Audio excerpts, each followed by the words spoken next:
It's an art form. Yes, it is. And so today we're going to be making up for that. I know it's a little late in the year, but we're going to do it now.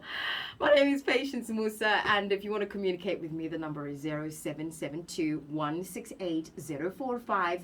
Backstage is brought to you in partnership with our friends from Spotless, the largest manufacturer of detergents in the country. This company is, certainly one to watch, growing big, the region, taking over the continent, and very slowly and steadily taking over the world. You can follow Spotless on social media. They're on Facebook and Instagram, handle at SpotlessZW. In the studio with me is writer who's not celebrated enough. I don't know what we're going to have to do to get us reading again. In the studio with me is a writer of 10 novels. I'm surprised we are now at 10 because the last time we talked, I think you were at 3. Audrey Chirenje in the studio with me. Audrey, welcome. It is an honor having you this evening. Thank you, Patience, and many thanks to Spotless. I see what you're doing there. A good girl. And so, how are you and how's the writing going? Well, I'm doing good, and the writing has been good. It's been amazing. So I think I was here like 2.5 years ago, and I've wrote like 4 children's books now. So I decided to just evolve and try other genres. I've written children's books. I've written a poetry book. So yeah, I'm now doing all these other things. And next should be a business book. That's on my to-do list. I'm looking at you right now, and I'm like, you know what? When I grow up, I want to be you. I really want to be a writer. I feel like I'm a writer inside, and I feel like everything else that I'm doing is just in the way. So how did it start? We need to hear that story. How did it start for you? Okay, so for me, I've always been an avid reader. I'm that child who had parents. We had a bookshelf at home. We had more books than anything else. So obviously, I was a bookworm, and English was my favorite subject. English is the only subject that I've had certificates, from primary school to high school, and straight A's, always in English. So fast forward, I then went and joined the corporate world, and I was doing other things, marketing and procurement. But then along the way, I decided to just give it a try. It takes courage to put yourself out there in a book. It makes you vulnerable. You're open to criticism. You're open to labels and judgment. But I did it. So once you do the first book, guess what? You'll be fine. You can do so many more after that. For real? Yeah. So just the one, and then you're good to go, and then they'll just come rolling. So now let's talk about your childhood and your home and having so many books. How many siblings do you have? I've got a total of 6 siblings. Wow. That's a full house right there. And do they all love reading as well? They do, because at home we all used to read. My dad was that person who loved books. In fact, and then my whole family, if you look at my cousins and stuff, they're all overachievers. They all do big things. And we were told from a very young age that you can be whoever you want to be. So from at a young age, when you were reading all these books, is that something that you wanted to do? Was that your dream? Yes, funny enough, I always fancied that I would end up being. I actually wanted to do mass comm after O level. I wanted to be behind the scenes writing for shows and stuff. But then my dad said, no, you have to do other things. So I ended up doing marketing. But then, with life, you always go back to your first love. And now I'm back in the arts where I've always been. And how were you able to juggle all this? Because you're probably still at work and you were writing. How did you manage all of that? And still, find a creative space? Because I find that sometimes when you get so busy in that world, it kind of like shuts down your creativity. Okay, yeah, good question. So I think I used to hear people say that if you do something that you're passionate about, you never have to work for a day in your life. Well, I used to think they were just telling tales. But I promise you, when I'm doing anything creative in the arts, I'm good. But now it's when I'm doing the margins and the prices that I'm now finding it very difficult. So I think if you're passionate about what you want to do, you will find the time. I think people who say writer's block, whatnot, I don't know all those things. For me, it has always been a time and then trying to juggle and finish my projects. Now, what kind of books did you grow up reading, and what kind of books do you love reading? So I grew up reading, obviously, your Nancy Drew, Ned Blyton, your Hardy Boys, those kind of books. But then, as early as, I'm ashamed to say, as early as about grade 6 or 7, I was already reading Mills and Boons. Yeah. So I sort of started early. No, I get that. As long as, because at some point, for me, at some point, I finished reading all the books my age.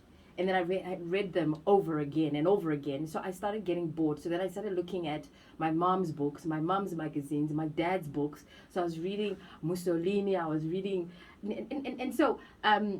but what do you love reading? Because there's a difference when you're reading because you hunger to read something new, hunger entering a new world.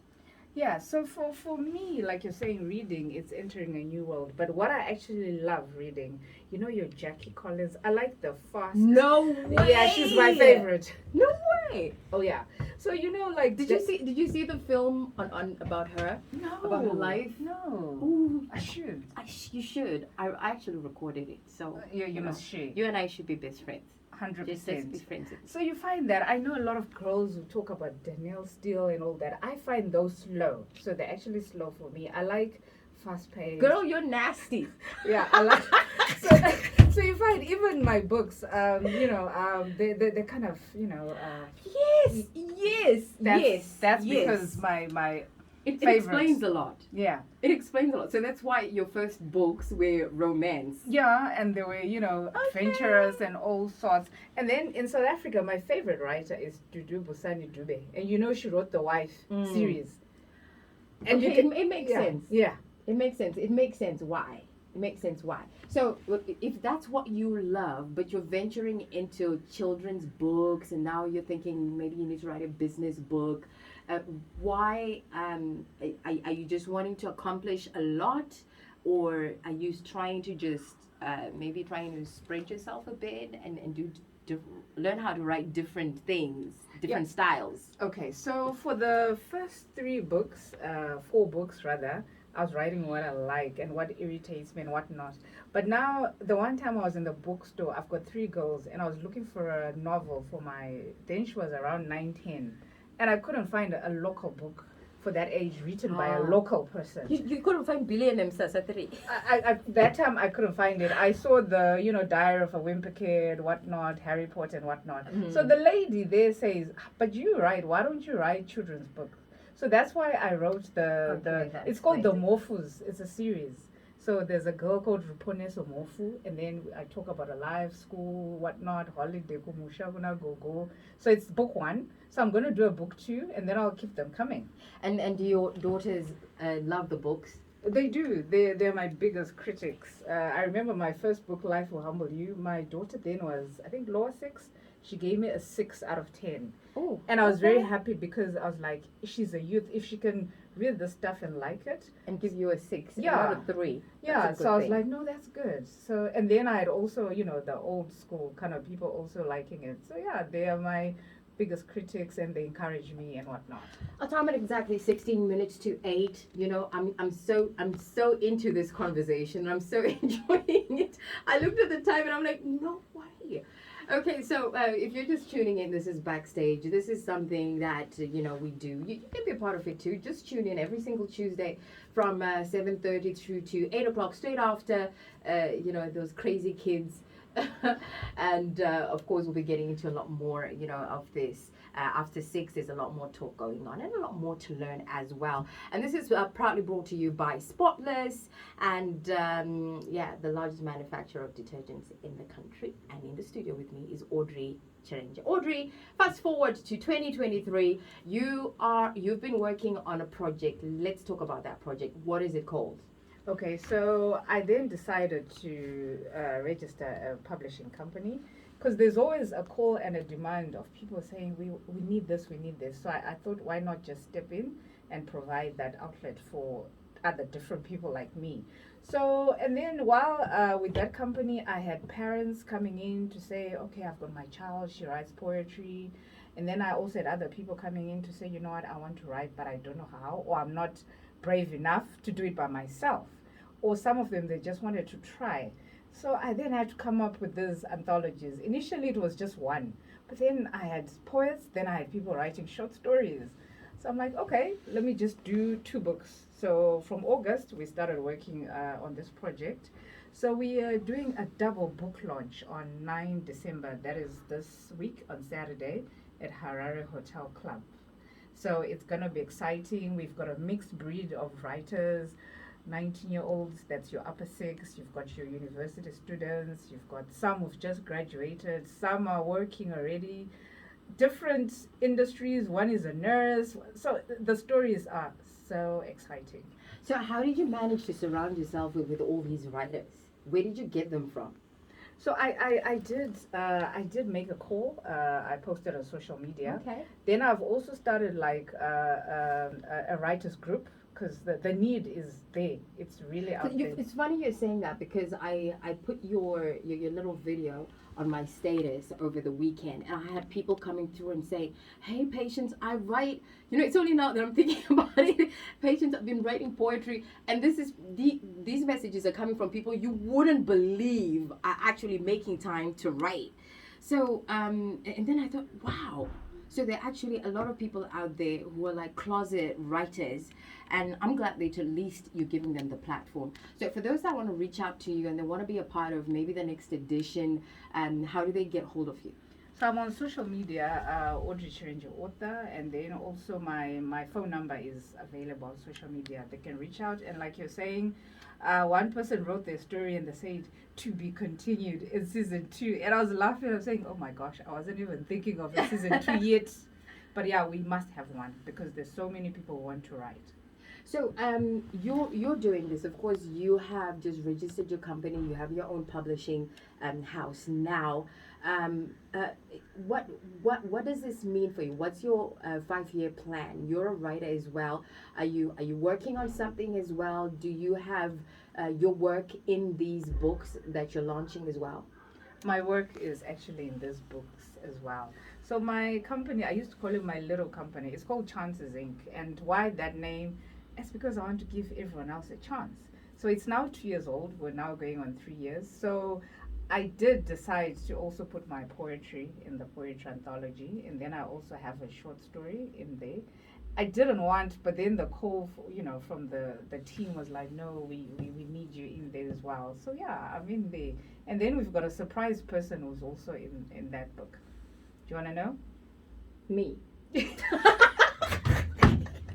Yes, and I need to tell Zimbabwe how long it took for me to just persuade you to say, Patience, come on, because I see you writing all the time. I've known you to be a writer. On LinkedIn, you're always writing these articles. And then the one day I saw this article that you wrote about your childhood. And then I just had to reach out and say, come on, and they were like, no, I do have published stuff. I'm like, yeah, but we need you to write your own book now. That book is hectic, eh? But I'm actually excited about this particular short story that's in your book, because I meant it for it to be a book. Since I finished school last year, I just don't want to sit around and not achieve something else. So I'm grateful for the platform, and I'm grateful for your comments because they really shocked me. But anyway, our time is exactly 10 minutes to 8. And for those that want to actually, maybe in the future after the launch purchase, how soon will this book be available for purchase? So as always, by the time we launch, we'll make sure the book is on Amazon, and then we'll make sure we've dropped it in Innovate. Has always been our local bookstore partner. Then we'll try and put in the other bookstores, which is always a bit difficult. But Innovate is the best. So by next week, the book will be available at Innovate. Now let's talk about this environment that we're all navigating. How friendly is it, publisher-wise, writer-wise? You're writing so many of these books. Are people actually reading books? I mean, it's different from the time that we grew up. TV 3. You know what I mean? And there were no computers. Wait till my homework and later, and then you'd be forced to read. But now, our kids have so many. They don't have to read. It's all out there for them to just see. Too many visuals out there for them to see. Are people actually buying books and reading? Are Zimbabweans buying Zimbabwean books? They are, and you know what? I used to also think that it wasn't the case. I know there's a certain percentage that only read, and especially men. Textbooks. Yeah, they read set books for school, usually literature or Shona, and then that's it. After that, they read the textbooks. But guess what? There are people who actually read, and there are people who actually buy books.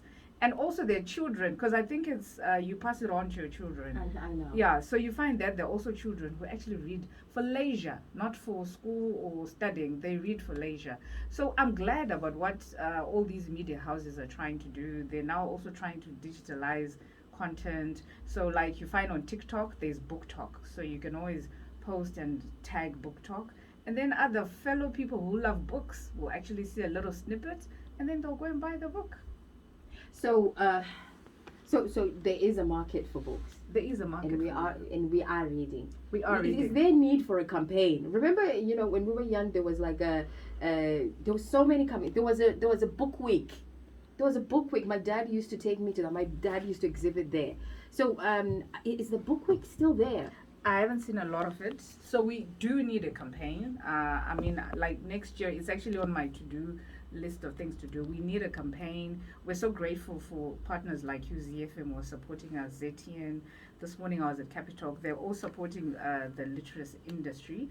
But we need to do more. We need to even engage the stakeholders. We need more distribution outlets. Because you find that it's mostly in Harare where you can find the book. But we want the book to be in Gokwe, in Kadoma, in Kariba. We want the book to be everywhere so that it's accessible to everyone. Is it affordable? I mean, how much? Okay, can we talk about production? How much does it cost to produce one book? Let's say, I mean, no, my pages are I want to say. Let's say 100 pages. 100 pages. You're looking at about $3.50 to $4 for a 100-page book. Okay. So you find the author can now then sell the book at about $10 to $15, and then make a living out of it.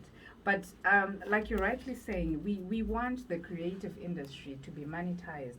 We want people to normalize paying for services. I'm always giving this example. You don't walk into OK and pick up anything and walk out without paying for it. But you find that people will say, oh, come and be an MC at my function. They don't want to pay. Come and take videos. They don't want to pay. But that person has travel money. They have to look good. They have to put fuel. They need money. So people need to normalize paying for services for artists. Yes. I love it that you're saying that, because it unifies your industry, the voice. It makes it louder, because that's the one message that a lot of the artists are saying, that we have a worth, we have a value. I think is that ever going to change? Do you see that changing? It will, but it takes people to do action. Like in South Africa, Nigeria, those industries, people don't have to have 3-4 jobs. They just have one job. They're in the arts industry, and it pays their bills, and they can build a house and take the kids through school. We want that for Zimbabwe as well. Okay, your favorite book, hands down, the one that you can read again and again. If you had to be stuck with one book, just one book, Audrey. In case you're just tuning in, this is my station, your station, ZFM Stereo. We are talking arts, we're talking books this evening. Mashija Twins Association, Takunda Tawanda. Hello, Lucy, how you doing? Also got Ned tuned in from somewhere in Europe. Thank you very much for sending that message. It's good to know that you're enjoying the conversation. Okay, the one book that you could be stuck with. Nyasha Tota, how you doing? Yes, indeed, my station, your station. Okay, one book. Yeah, that's a hard one. I've got so many. One book? Okay, I'll have to talk about Redeeming Love by Francine way! Ravens. Yeah. No way! My daughter introduced me to that book. No way. Yeah. I love that book. Yeah. And I watched the movie too. Oh my gosh. Is there a movie? Yes, there's a movie. I know there are a few movies. I'm sorry, we're going to talk about this for a few minutes, because I have that book. And do you know what? I read that book every year. Every year I take time and I say, I'm going to read that book. But I haven't read it this year. I'm going to bring it out when I get home. I'm going to start reading it this year. The movie. I don't want to watch the movie. You know why? Mhm. Because I feel like sometimes they lose. They did good. I gave them an 8.5 out of 10. They did justice to the They, book. they did justice. And the Jose, and oh my Oh! gosh, it's so real. Yeah. You and I should be best friends. Have you read the rest of her works though? I haven't, but my daughter has on a I phone. have two more. I have two more Can of I her books. borrow? Can we do a No, book I swap? know I don't do that with my books anymore. You know what I mean. As a collector of books, you know why. I know. And if you're listening right now, you know what we're talking about. People do not return books. Also, any soup, any chichi. It's crazy. Okay, so your favorite writer? Sure. Okay, I'm trying to support local. You know, there's Sunyati. She's from Bulawayo, but now based in SA. She's amazing. Yeah. She's like, I know people always talk I think about. I saw her on. She's on Twitter, right? Yes, people Yeah. talk about Chimamanda, but Sunyat is our Chimamanda here in Zimbabwe. She's good. All right. Okay. So that's your favorite writer, and okay, your dream. Where do you want to take this writing? What's your dream? So my You know, out of the box, think crazy. What do you want to see for yourself and the Zimbabwe book industry, writing industry? So I want to make sure that most of our children are reading. So that's going to include book drives, going to the marginalized communities, towns, and just talking about books. I want to make sure that people don't see authors or books as boring. I mean, people always think it's these nerds that write books or read books. They are cool people. Look at you. You're that beautiful, but you're also an author, yeah? Oh my God. Thank you. Thank you very much. Say that again. I don't think everybody heard it. Jokes. And then from there, I also want to get into film. That's actually my dream. I've heard people who read two of my books say you need to turn this into film. I did the script hunting and whatnot, and the quotations were so big. So, but I'm hoping that one day I'll find a sponsor or something to turn at least one of my books into film, then the others into series, so that we can break it down. Yeah, they better do it now whilst you're still alive. Yeah, we don't want this business of starting when and then no. We want it now. We want it now. Look, Audrey, thank you so much for coming through. Nomalanga listening in from Bulawayo says, please can I join that group? I really want to be in that group. As parents, let's encourage our kids to write. Encourage. They get better at a lot of things, especially in school. They're better spoken, they write better for whatever subject, they write better. So whether you're buying a book in Debele, Shona, buy books, and let your children grow in a home of books. Our kids are growing up in a lot of things, but let's start collecting these books. Son, sometimes it's not their thing, but sometimes it is their thing, but because they're not surrounded, you never know. So let's just buy a lot of books, encourage our children to read books and to write as well, write their own stories. Yeah. Local people. Mm-hmm. Yeah. All right, so all the best for Saturday, and looking forward to another chat with you. And is there anything I left out? Sometimes I tend to argue. Have you noticed that though? That I ask you a lot of questions at the same time, and then you kind of have to Thank pick you, out. patience. Thank you, sponsors. Alrighty, so it has been lovely having doing this on Backstage. I hope we'll have a lot more writers coming through so that we find out what's going on behind the scenes. We'll have a lot more of Backstage next week, same time, right here on ZFM Stereo, with a reminder that this would not be possible without Spotless. I kid you not. And let's make sure that we again clean homes, keep the germs at bay, keep the family healthy and happy, and then we'll step into Christmas in style. And of course, Christmas is coming around. We have visitors coming through. We need to make sure that so make sure you get those Spotless products to ensure that everything is sparkling clean. Until next week, this is your day. You go ahead and claim it, take it, own it, and rock it. Backstage with Patience Musa was proudly brought